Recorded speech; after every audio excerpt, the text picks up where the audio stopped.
चढ़ती कला fast news. नमस्कार, मैं रचना शर्मा चढ़ती कला टाइम टीवी देख रहे सभी दर्शकों का स्वागत करती हूं। आप देख रहे हैं फास्ट न्यूज।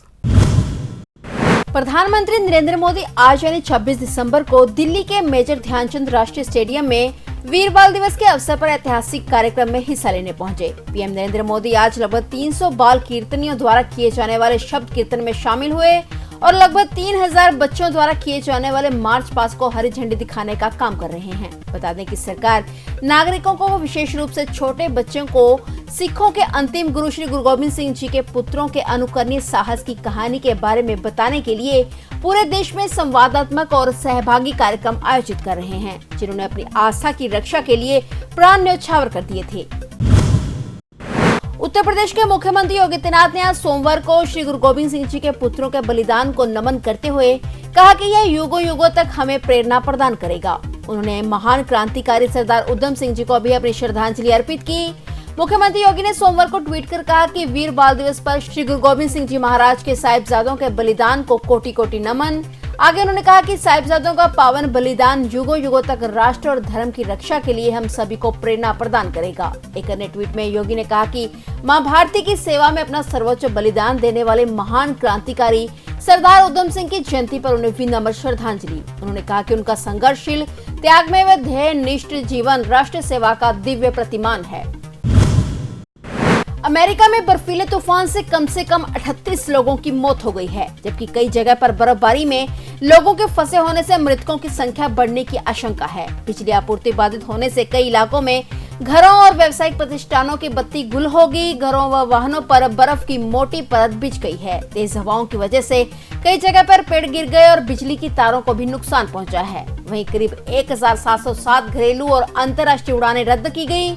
तूफान ने न्यूयॉर्क के बुफालो में सबसे ज्यादा तबाही मचाई है। आपात सेवाओं के अभियान भी बाधित हुए हैं। बर्फ की मोटी परत बिछी होने के कारण शहर का अंतर्राष्ट्रीय हवाई अड्डा भी बंद कर दिया गया है। तूफान प्रभावित क्षेत्रों में बिजली आपूर्ति बहाल करने में दिक्कतें आ रही हैं। चीन में कोरोना वायरस संक्रमण ने खूब तबाही मचाई है। यहाँ प्रतिदिन लाखों लोग संक्रमित हो रहे हैं, जिसके कारण अस्पतालों में ना तो मरीजों के लिए बेड बचे हैं और ना ही दवाइयाँ। महामारी विशेषज्ञों और डॉक्टरों ने चीन में 5 से 25 दिसंबर के बीच 10 करोड़ लोगों के कोरोना संक्रमित होने और करीब 10 लाख मौतें होने का अनुमान जाहिर किया है। चीन अब उसी स्टेज पर है जहां भारत दूसरे कोरोना लहर के दौरान था, लेकिन भारत अब इस वायरस से लड़ने में काफी अनुभवी है। भारत ने अब तक 3 लहरों का सामना किया है। पहली लहर साधारण थी, वही डेल्टा वेरिएंट की दूसरी लहर बहुत ज्यादा घातक रही। हालांकि ओमिक्रॉन वेरिएंट की तीसरी लहर गंभीर नहीं थी, लेकिन बहुत संक्रामक थी। वहीं चीन में बहुत लंबे समय तक सख्त लॉकडाउन होने की वजह से वहां के नागरिकों की रोग प्रतिरोधक क्षमता यानी इम्यूनिटी कम हो चुकी है, इसलिए वायरस का असर उन पर ज्यादा पड़ रहा है। पाकिस्तान अपनी नापाक हरकतों से बाज नहीं आ रहा है। आज सोमवार को भारत पाक बॉर्डर स्थित बीओपी राजाताल इलाके में भारतीय सुरक्षा एजेंसियों यानी बीएसएफ ने एक बार फिर से पाकिस्तान की ओर से आए ड्रोन पर 15 राउंड फायर कर मार गिराया है। इसे बरामद कर लिया गया। फिलहाल बीएसएफ की तरफ से सर्च ऑपरेशन जारी है। बता दें कि पाकिस्तान लगातार पंजाब से सटे भारत पाक बॉर्डर पर ड्रोन के जरिए हेरोइन और हथियारों की खेप को भारत में घुसपैठ कराने की कोशिशों में जुटा हुआ है। हरियाणा विधानसभा का 3 दिवसीय शीतकालीन सत्र आज से शुरू हो गया है। यह सत्र हर दिन सुबह 11 बजे शुरू होगा और शाम 6 बजे तक चलेगा।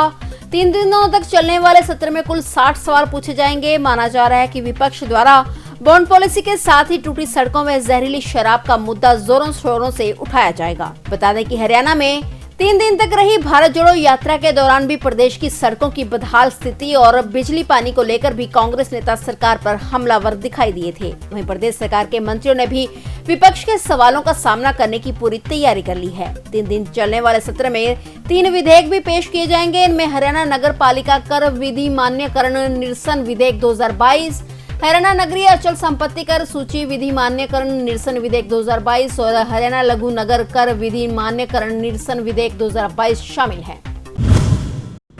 हाल ही की 2 घटनाओं में पश्चिम बंगाल के राजनीतिक हलकों में हलचल है। पहली घटना 16 दिसंबर को अमित शाह और ममता बनर्जी के बीच एक बैठक और दूसरी विपक्षी नेताओं पर केंद्रीय एजेंसी की छापेमारी के लिए प्रधानमंत्री नरेंद्र मोदी को दोषी ठहराने में पश्चिम बंगाल की मुख्यमंत्री का इनकार। उन्होंने गत 21 दिसंबर को घोषणा की थी कि वे आने वाले सप्ताह में कोलकाता में होने वाले उस कार्यक्रम में शामिल होंगी जिसमें पीएम मोदी भी आ रहे हैं। इन सब बातों ने अटकलों को जन्म दिया है कि ममता बनर्जी भाजपा और मोदी शाह पर अपने रुख को नरम कर रही हैं। उनका हाथ संभवतः राज्य सरकार की वित्तीय तंगी और केंद्र से किसी भी वित्तीय मदद की कमी के कारण है और इसलिए मजबूरी में वह नरमी बरत रही हैं। श्रद्धा मर्डर केस में जांच कर रही दिल्ली पुलिस को एक बड़ा सबूत हाथ लगा है। इसमें पुलिस ने बताया कि मर्डर में पहले आफताब और श्रद्धा के बीच जमकर लड़ाई हुई थी और दरअसल पुलिस को आफताब का एक ऑडियो मिला है। इसमें आफताब श्रद्धा से लड़ाई झगड़ा कर रहा है। इस ऑडियो में यह भी पता लग रहा है कि आफताब श्रद्धा को टॉर्चर कर रहा था। यह ऑडियो दिल्ली पुलिस के लिए एक बड़ा सबूत है। पुलिस इस ऑडियो से आफताब की आवाज का मिलान करने के लिए उसके वॉइस सैंपल लेगी। फिलहाल आफताब अभी तिहाड़ जेल में बंद है। सीबीआई उसे आज सोमवार सुबह तिहाड़ जेल से उसका वॉइस सैंपल मिलान करने के लिए लेकर गई है। पंजाब में दिन प्रतिदिन बढ़ रही शीतलहर पिछले सभी रिकॉर्ड तोड़ रही है। मौसम विभाग के मुताबिक मोगा पंजाब में सबसे ज्यादा ठंडा रहा, जहां न्यूनतम तापमान सबसे कम 22 डिग्री सेल्सियस रहा, जबकि शीतलहर समाना में राइस मिल में कार्यरत एक नेपाली व्यक्ति की मौत हो गई। मौसम विभाग के मुताबिक चंडीगढ़ में भी इस वर्ष ठंड का रिकॉर्ड टूटा है, जहां अधिकतम तापमान 15 व न्यूनतम 3.2 डिग्री सेल्सियस दर्ज किया गया। आज अमृतसर में भी न्यूनतम तापमान 4 degree Celsius, Ludhiana 5.1, Patiala 5, Pathankot 8.4, Bathinda 6, Faridkot 3 degree Celsius record किया गया है और पंजाब में फिलहाल बारिश की अभी कोई संभावना नहीं है।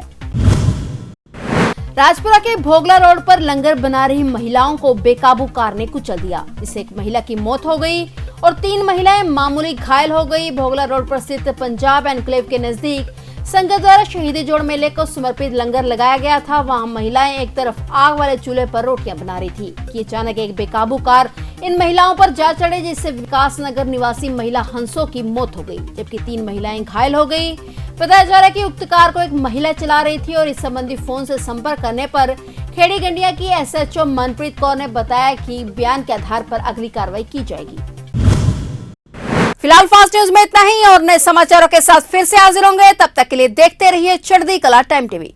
चढ़ती कला फास्ट न्यूज।